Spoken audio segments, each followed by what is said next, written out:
Hola, en este video vamos a exponer lo que fue el desarrollo e implementación de un cliente y servidor tipo UDP y TCP, donde experimentaremos de distintas formas para mostrar el comportamiento de cada uno de estos protocolos. Comencemos.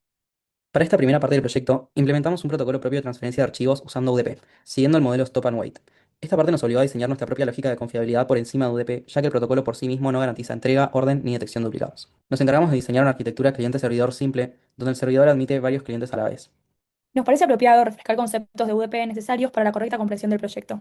UDP es un protocolo de transporte, el cual tiene como función proveer transporte de extremo a extremo, es decir, entrega datos desde una aplicación de una máquina hasta la aplicación destino en otra máquina.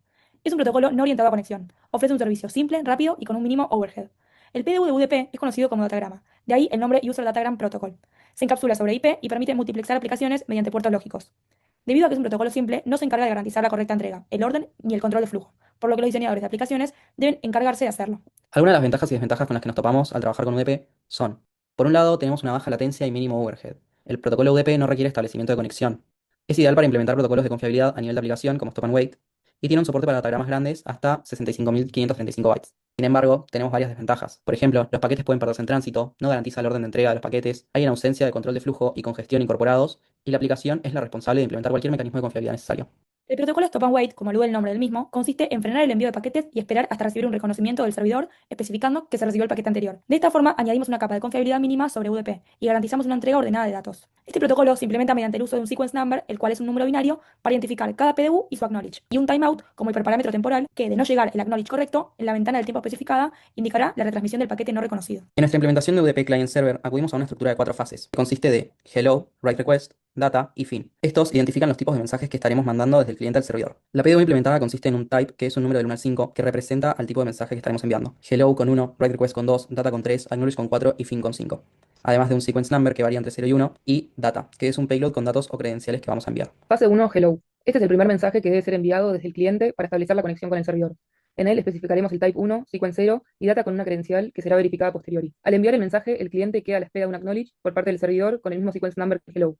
Desde el punto de vista del servidor, al recibir un Hello, chequea que la credencial sea la apropiada para establecer conexión. En caso de serlo, establece la variable Hello awk igual a 1 y envía un acknowledge con sequence igual a 0. De lo contrario, responde con un acknowledge indicando el error en el payload del mismo. En esta fase se crea la sesión si el cliente es nuevo. Una vez establecida la conexión, el cliente debe proceder a mandar un write request con el nombre del archivo a enviar. La PDU de este mensaje tendrá type 2, sequence 1 y en data el nombre del archivo. El cliente quedará a la espera del acknowledge del servidor y de no recibirlo en una ventana de tiempo especificada, volverá a enviarlo al igual que con todos los mensajes que envió. Del lado del servidor, él mismo verificará la variable hello OK y el nombre del archivo, que debe ser de caracteres ASCII con un mínimo de 4 y máximo de 5 caracteres. En caso que no haya problemas, se enviará un acknowledge con sequence 1, marcará una variable local write request OK en 1 y creará un archivo con el mismo nombre. Si la variable hello OK está desactivada, ignorará el mensaje. Si el nombre del archivo es inapropiado, enviará un acknowledge con un mensaje de error en el payload.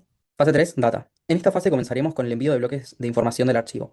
El cliente comenzará leyendo el archivo en bloques de menos de 1470 bytes y los enviará con type 3, sequence entre 0 y 1 alternando, y quedará a la espera de un acknowledge con el mismo sequence que envió por último. En caso de no recibirlo dentro de la ventana de tiempo preestablecida, lo reenviará y así hasta terminar de enviar todos los bloques. El servidor se encargará de chequear mediante el port number y el IP number extremo y el sequence number esperado correspondiente al mismo que la data vaya llegando de forma ordenada y enviará los acknowledge correspondientes a cada bloque de información a su correcto extremo. De esta forma nos aseguramos que recibimos los paquetes en orden. De recibir un paquete duplicado, enviará un acknowledge con sequence igual al anterior.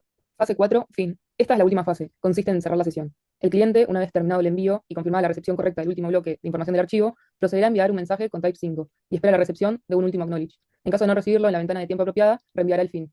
El servidor, al recibir el fin, responde con acknowledge, cierra el archivo y luego la sesión.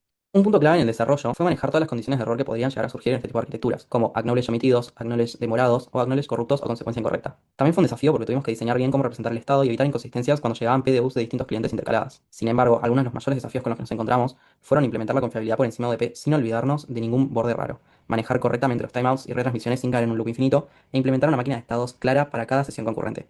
Ahora mostraremos la implementación del cliente y servidor bajo un protocolo TCP. En esta parte analizaremos cómo se comporta el protocolo cuando la red comienza a presentar condiciones adversas como delay, jitter o pérdida de paquetes. Nuestro sistema implementa una comunicación cliente-servidor TCP real, donde el cliente genera tráfico de forma controlada y el servidor recibe las PDUs, calcula el one-way delay y guarda esta información para luego poder hacer un análisis de la misma. La comunicación se hace usando sockets TCP, lo cual implica que todo el control de retransmisiones, orden, buffers y acknowledge lo maneja internamente el kernel. Dividimos el sistema en tres etapas bien claras. La primera, transmisión del origen a partir del cliente. La segunda, simulación de condiciones de red. Esto nos permitió emular diferentes tipos de redes reales, desde una LAN estable hasta una Wi-Fi saturada. Y por último, la tercera etapa, la recepción y el procesamiento por parte del servidor. Cada mensaje que enviamos tiene tres partes. La primera consiste de un timestamp de origen en microsegundos. La segunda, de un payload fijo para simular datos reales. Y por último, la tercera, es un delimitador para que el servidor pueda reconstruir PDUs aunque lleguen fragmentadas. Para poder estudiar el comportamiento de TCP, necesitábamos generar tráfico que sea controlado, repetible y fácil de analizar. Por eso configuramos el cliente para enviar exactamente un PDU cada D milisegundos, durante un total de N segundos. Esto crea un flujo de datos totalmente regular. El intervalo D es siempre el mismo, por lo que si la red estuviera perfecta, todas las mediciones deberían verse igual o con pequeñas alteraciones por parte del sistema y no de la red. Para entender cómo construimos nuestro servidor TCP, vale la pena separar los componentes fundamentales del socket, dentro del flujo de una conexión real. Lo primero es el socket de escucha. A este socket lo asociamos a un IP y un puerto mediante bind, y queda esperando conexiones con listen. Cuando un cliente intenta conectarse, el servidor ejecuta accept, que nos devuelve un nuevo socket conectado. Este es el canal real y exclusivo entre el cliente y el servidor. Y detrás de estos sockets visibles existe un tercer componente, el socket interno del kernel. Ese socket es el que implementa todos los mecanismos propios de TCP. Nuestro servidor tiene entonces un rol muy simple pero fundamental: recibir PDUs, medir su delay y registrar todo para el posterior análisis. Acá hemos resumido el ciclo de vida de nuestro servidor. Primero queda en listen esperando clientes. Luego, cuando llega un cliente, pasamos a accept, donde se establece la conexión TCP real. Una vez conectado, entramos en la fase de receive, donde vamos recibiendo los fragmentos de datos. Como TCP puede entregar los bytes en trozos parciales, pasamos por una etapa de buffer. Juntamos todo hasta que encontramos nuestro delimitador, porque eso define una PDU completa. Finalmente, extraemos el timestamp, calculamos el one-way delay y registramos la medición. El cliente hace el proceso inverso, pero más sencillo. Primero crea el socket, después con connect inicia el three-way handshake con el servidor. Y ahí ya tenemos una conexión TCP funcional y confiable. Con la conexión establecida, usamos send para enviar las PDUs una por una. Cada PDU ya su timestamp de creación para poder medir el delay en el servidor.